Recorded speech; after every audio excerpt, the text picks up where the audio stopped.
Hey, what is going on everyone? It's me, Mr. Mario, and today we're going to be taking a look at an old system here called the GameCube. Now, this thing has, could have done better back in the day, honestly, compared to the competition. It didn't sell as well, but it has a special place in a lot of people's hearts. Not only it's cute looking, it's cheap, it has some really good exclusives on it, but it's also still in rotation with games such as Melee still being used at competitions. Now, there's been a few things that people have realized when they've gone back to revisit the system. It has a great library, it's quite affordable if you need to pick one up, but composite does not look good. Now, most people would say, oh, well, what you could do is you could do something like what the Xbox and the PlayStation 2 have. Couldn't you just buy a component cable and hook it up?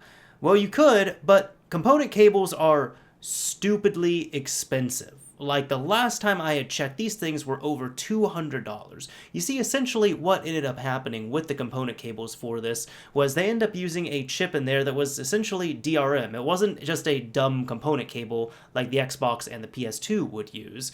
And nobody really fully reversed engineered it until a few years ago when the GCVideo project started coming out. Now, there's been a few that have made waves. There's been the GCHD, there's been the ZeldaXPro, for better or for worse on that one, and there's a new one that I'm going to be reviewing here, the HDMy Cube, or the HDMy Cube Pro.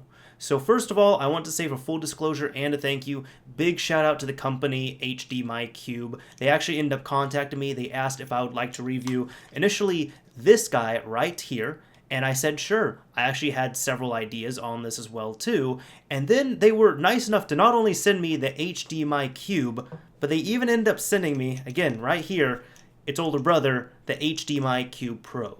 In this video, I'm going to be talking about my experiences with them, my impressions, do I think it's worth the money, and I just want to say, I'm not, even though yes, these are expensive little products I'm being sold here, I am going to be critical. I'm not going to be swayed by what they're sending me, whatever it is, and some people might be asking, how do we know that you're going to be trustful on that? Well, because earlier this year, if I can find it, here we go, I ended up buying the GCHD with my own money. I bought it from myself to myself as a birthday present of sorts, I guess you can say. And this was $150. So I've experienced this. I've had fun times with the GameCube in HDMI.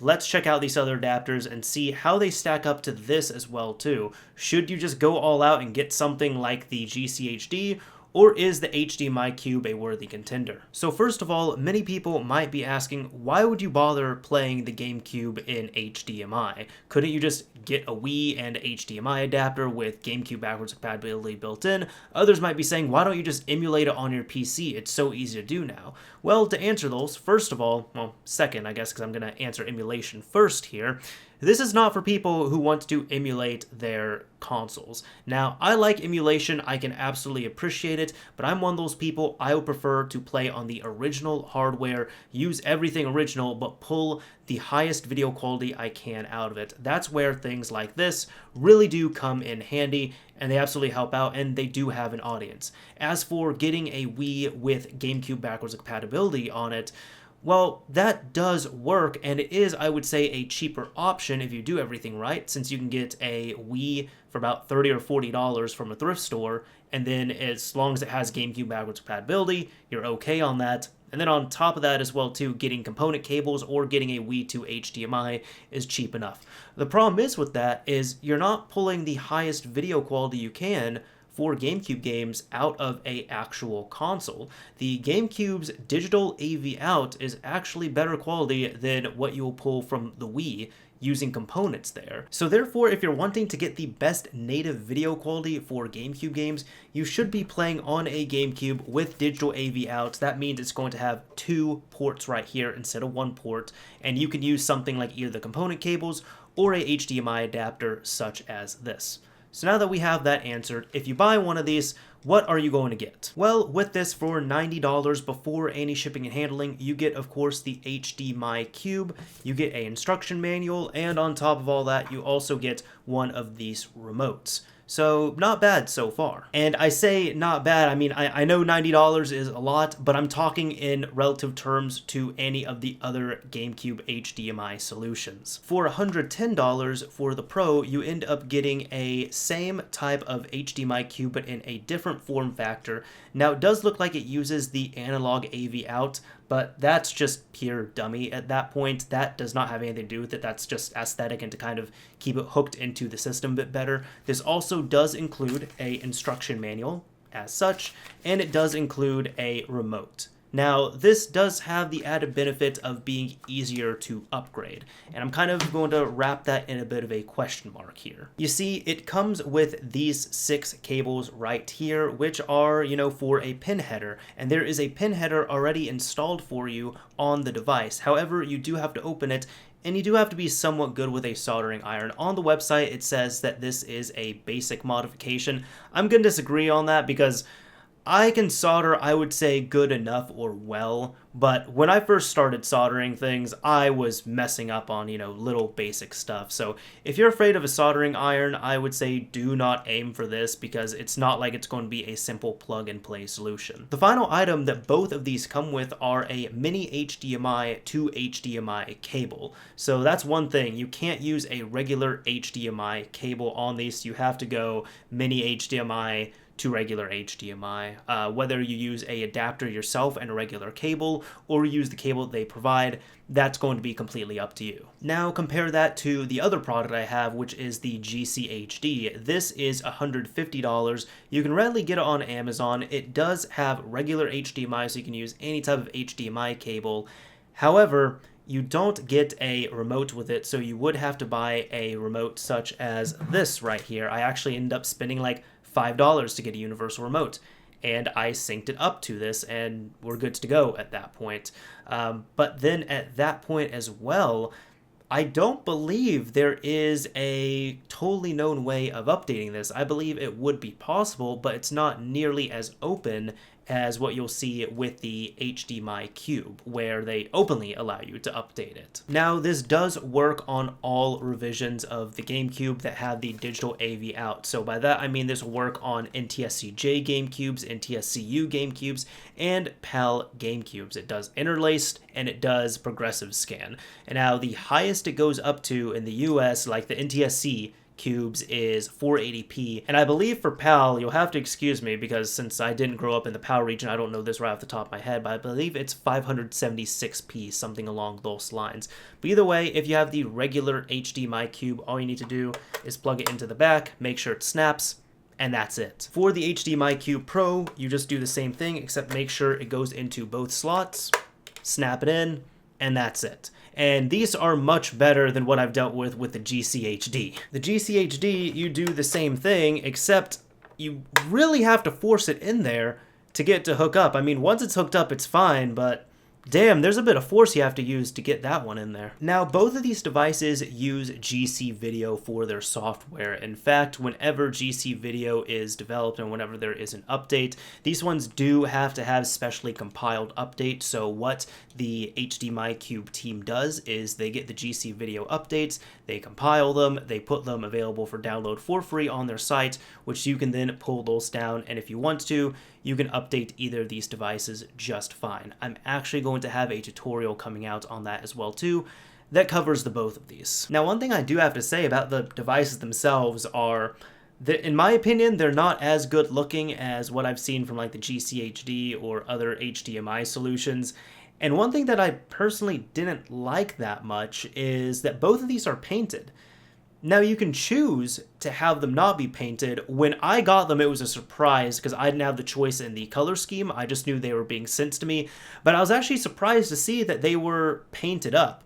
I know that you do have the option, if you want to, of having them not be painted, and they do say that you'll see some imperfections just from the manufacturing process. That could be possible, but personally, if it was me choosing, like if I was going out and buying these myself, I would choose to not have either of these painted. I don't know, it seems they're oddly shiny, slightly sticky, and I don't like the smell of paint that much, so that's just me though, that's a personal preference. On top of that, when it comes to build quality, both of these seem to be just fine and they're screwed in as well.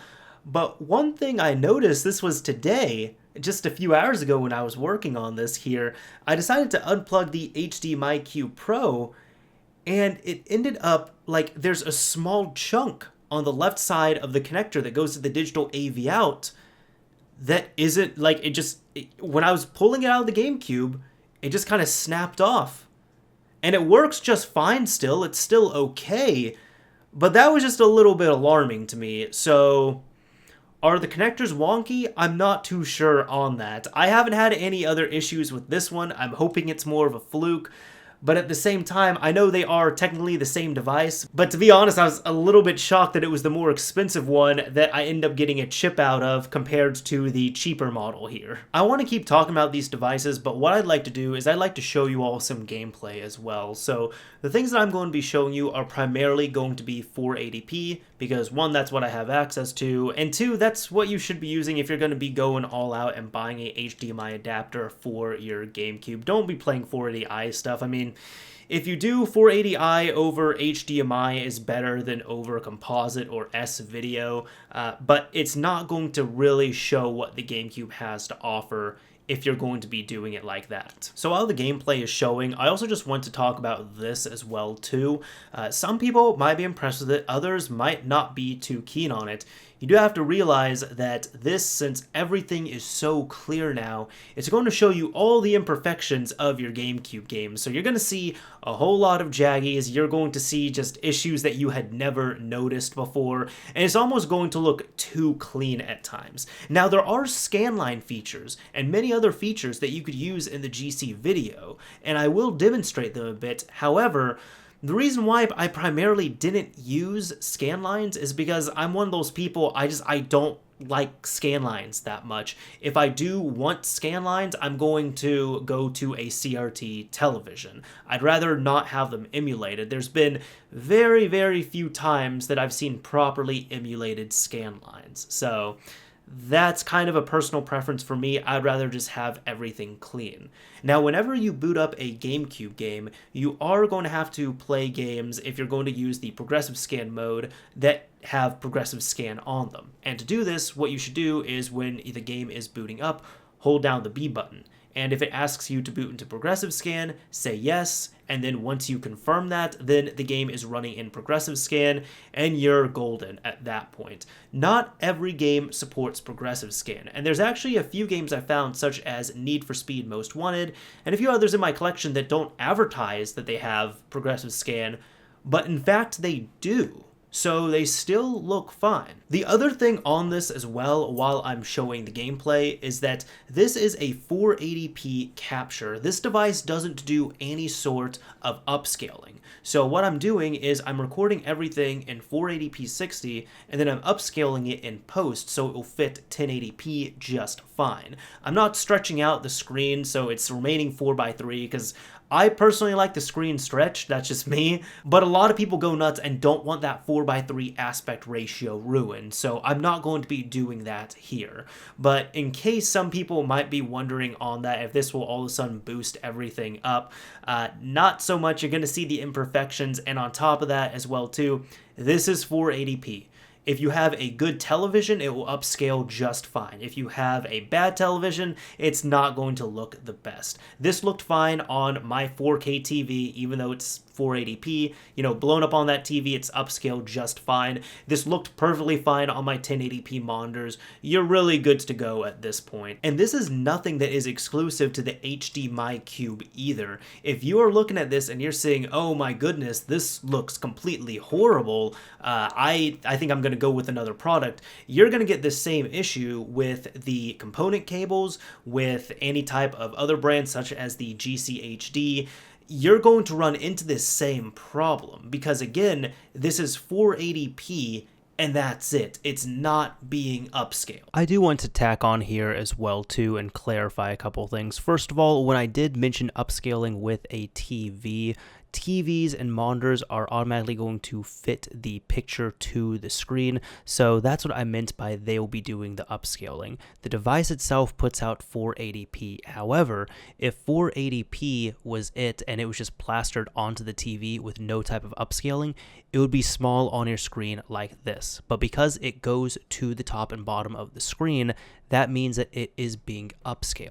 The second thing is I've also been asked if this has any type of input delay. Now, I don't play competitively, but this has been marketed to not have any type of input delay or lag delay or any kind like that. This wouldn't add any type of input delay to your gaming experience. So really the only thing that you should be experiencing in terms of delay would be anything that would be related to your monitor or your TV set, but it wouldn't be from the actual device itself.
So now that I've shown you all some gameplay, I'd like to talk about these devices again, and one of the issues I wanted to talk about was 480i with this device. And before anybody starts freaking out about it, I want to go about my process, what I was figuring out, and what exactly happened here. So one of the first games I really played at length at 480i was The Simpsons Road Rage. Like, nothing to really call home about, but still, I felt like this was a good comparison. So I was playing this in 480i. Unfortunately, it doesn't support progressive scan, but I was noticing that the image just didn't really look that good. And I was saying, oh, you know, it's 480i. But it really didn't look good. It was noisy, and then on top of that, it almost looked like elements of the screen were just jumping around quite a bit. Like, it had this jumpy effect all over, and it didn't look good at all. So I tried both the HDMy Cube and the HDMy Cube Pro, and I had the exact same issue on them, same firmware, same settings, all that stuff. So I said, okay, let me go ahead and try out the GCHD. And I noticed that the GCHD didn't have this same problem. Now, it was also outputting at a different resolution. It was outputting at 480p 30 as opposed to 480p 60. That's one thing that I was noticing, and I know I'm mixing up I and P. I'm not doing that on accident. Like, the game is 480i, but it was outputting at 480p, so it's still doing that, and it's doing all the magic, you know, inside of here. So I was immediately thinking, oh, dang, this is a major downside. If the HDMy Cube can't handle 480i, that's real disappointment. But then I realized that I have multiple capture cards. So I ended up trying a different capture card. I tried, of course, you know, the same settings, the same game, the same GameCube, and I tried that same game again, and the issue was completely resolved. At that point, the HDMy Cube and the HDMy Cube Pro looked identical to the GCHD. And that's one thing I want to stress to you all as well. If you all are thinking that the HDMy Cube Pro might be worth it to get better video quality, it's going to be the exact same video quality as the HDMy Cube. So don't worry about that. But neither of these are diminished in quality compared to the GCHD or any of the other competition that I have mentioned. Now, I've noticed this seems to be more of a issue with compatibility with screens, possible audio-video receivers, and possible video cards as well too, when you're playing around with line doubling. What that does is it essentially, you know, it does as it says there. It kind of doubles the lines for any interlace type signals so they're able to look better on modern displays. And that's one thing, the main thing I noticed across all of these here when I was trying these out was I had seen that if I disable line doubling, I either can't capture video properly, or if I'm able to with a different video card, the screen just a little jumpy. Like it's kind of like it can't stay still. And that's with all of the devices that I've used. But once you enable line doubling on the GCVideo settings and you save that, then it seems to be fine at that point. Like, 480i is much more tolerable at that point is what I'll say. Now, one question I've had asked of me many times, which I've personally laughed at a bit, but I also understand it is a completely valid concern, is will these fry my GameCube? And I can answer no. And the reason why I find this funny is because essentially, the reason why that question comes out of the woodworks is because ZeldaXPro has made his own adapters before. I know he's been doing it for some time at this point, and I'm not sure about his version 1 adapter, but I know his version 2 adapter was notoriously known for zapping several GameCubes. Like, if you just move it slightly, it will zap. So that's almost been a selling point across all of these other HDMI adapters. Like, for example, when HDMy Cube reached out to me, one of their selling points was this has been thoroughly tested and it will not fry your GameCube. When I took this over to a friend's house, he told me, I don't want to hook this up to my own GameCube because it's my childhood system and I don't want to fry it. When I asked about what things that I should check out and answer in this video on Twitter, shout out to my dude Borman, he ended up asking, can this fry a GameCube? Is this safe? So this is a valid concern, and unfortunately, because of that version 2 adapter, as I understand, it's been resolved in the version 3, but because of that, it really tainted all of these HDMI GameCube solutions. So unfortunately, they really do have to come out and advertise, we will not zap your GameCube. But I did test this by warning, this isn't, if you don't want to see, you know, console gore, don't watch this part. But I did test this with my GameCube. I had it turned on, I shook it a ton, I was banging it on my desk a bit, I was moving it around in scenarios it wouldn't ever get moved in, and I was just generally playing it, and a few times, like, since it was on the floor, my foot had moved it as well, too.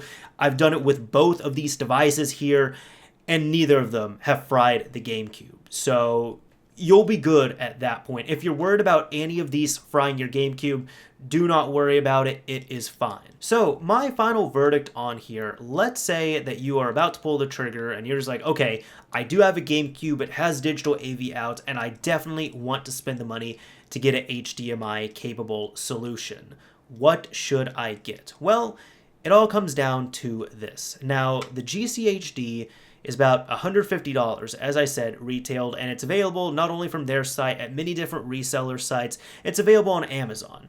That's a good option to go with if money's not really an issue to you and you want it in 2 days. Like, that's great. I know ZeldaXPro, I believe his adapters sell for $100, so therefore this is really coming in at the cheapest one on the market, the HDMy Cube for $90.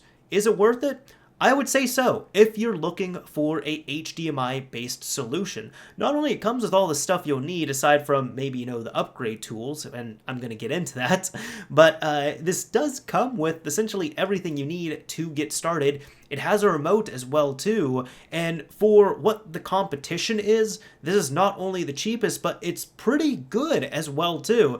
In fact, I would say it's better than the GCHD that I paid $60 more for. And the reason why I say that is because you can openly update it, and it does come with a remote. The only downside is you might not get it shipped to you as fast, but I mean, hey, what is that? Now, we're kind of leaving this one out in the cold, the HDMy Cube Pro. So what is the difference between this? Is this really worth the $20 extra? The main thing here that is advertised is that it is easier to upgrade or is designed to be upgraded.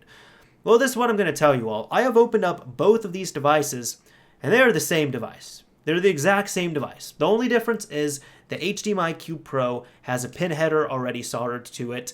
This one does not, the regular one. So that's why the HDMy Cube Pro, if you end up purchasing it, you get this right here, which is designed to, you know, hook up into the pin header, and you're good to go, and you can flash it at that point.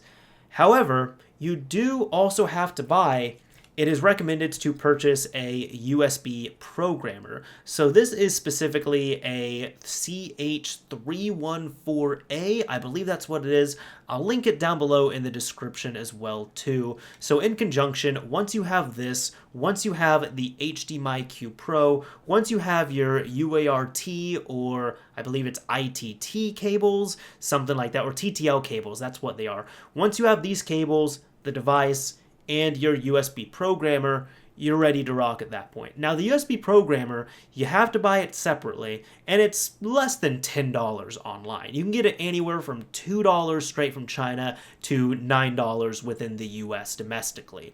So it's pretty affordable. But the reason why I'm still kind of hesitant on this is because if you can manage, again, you have to buy this separately. So let's say you end up getting one of these, and then you get the USB programmer, and then you go somewhere and you end up buying the UART cables themselves, you can upgrade this guy.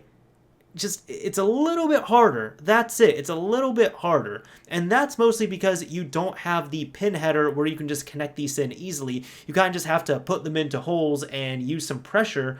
But I was able to reflash this and update it multiple times with ease with no issue. And at that point, in my opinion, it isn't worth the $20 extra, especially since it's really going to be the same process. Really, you just have a pin header here that's already easier to put these in. This one's missing it, but you still have to get out your soldering iron. You are going to have to put some solder down on a couple pads. You're going to have to remove that later on.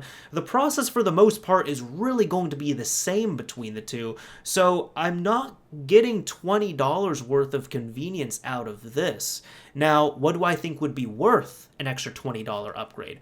I think, first of all, if there was something like if they had USB programmers included in this, because this really does include everything. If you buy the HDMy Cube Pro, it includes everything except for the programmer. If they threw in the programmer, I think that would be a nice bonus. On top of that, this is not really my department here, but if they made it so that this had the opportunity to just update it through USB, that would be really awesome as well too.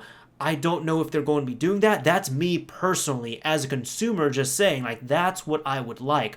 But I've done the process on both of these here.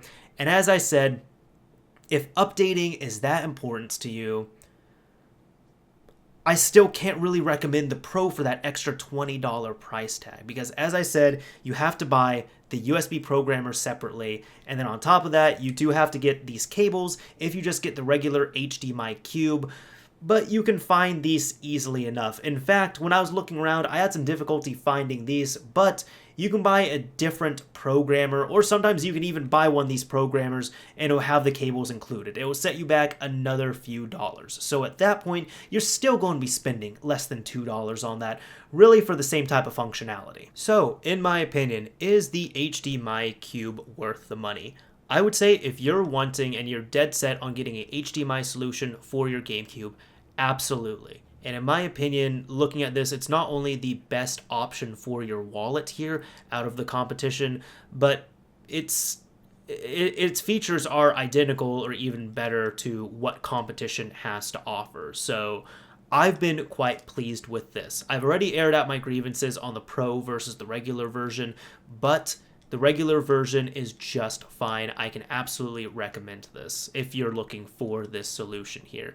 Anyways, this is Mr. Mario signing off. Thank you all for watching, everyone. I want to give a big thank you to HDMy Cube for allowing me the opportunity to review both their devices, send them out to me graciously, and letting me do all of this. On top of that, this is also a really good opportunity for me to just play a bunch of GameCube games. I had so much fun doing this, so in the end, I really do hope that this video helped you out. Maybe it turned you on to a new device here. Maybe it ended up swaying you from some different competition. Who knows? But either way, this does get the Mr. Mario seal of approval, and I am reviewing this and truly talking about it like I did have to spend $90 on it. Again, it is a little bit easier because I spent $150 of my own money on a competition device, so it was nice to have that direct comparison, but this thing has been great so far.